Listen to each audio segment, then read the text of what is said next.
Hello সবাইকে আসসালামু আলাইকুম। সুন্দর একটা ভিডিও নিয়ে চলে আসলাম। তো আজকে রান্না করব লাউ চিংড়ি মাছ দিয়ে। আর আমার শাশুড়ির জন্য হচ্ছে আলাদা রান্না করব। আর এই লাউয়ের এই খোসাটা দিয়ে ভর্তা করব। তো দেখতে পাচ্ছেন এখানে আমি বসিয়ে দিয়েছি তেলের মধ্যে চিংড়ি মাছ, তারপর পেঁয়াজ, তারপর মরিচ, হলুদ এগুলা দিয়ে ভালো করে কষিয়ে নিয়েছি। কষিয়ে নেওয়ার পর হচ্ছে যে এখন এটাকে মরিচের গন্ধটা যাওয়ার পর্যন্ত ওয়েট করব। তারপর এখানে বরবটিটা দিয়ে দিয়েছি। দিয়ে এখন হচ্ছে যে লাউটা দিয়ে দিলাম। দিয়ে ভালো করে নেড়ে চেড়ে নিব। দেখতে পাচ্ছেন নেড়ে চেড়ে নিচ্ছি। ভালো করে মিক্স করে নিয়ে তারপর হচ্ছে যে আমি এখন কষানোর জন্য রেখে দিব। আবার ঢাকনা তুলে আরেকটু নেড়ে দিলাম। এই যে আমার রান্না শেষ। এখন হচ্ছে যে এখানে অল্প করে লাউ আমার শাশুড়ির জন্য ডিম দিয়ে রান্না করব। কারণ উনি চিংড়ি মাছ খাচ্ছে না অ্যালার্জির জন্য। তো সেটা হচ্ছে যে আমি বসিয়ে দিয়েছি।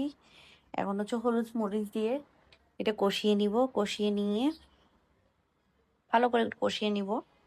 কষিয়ে নিয়ে হচ্ছে যে এবার আমি লাউটা দিয়ে দিচ্ছি। দিয়ে নেড়ে নিব ভালো করে।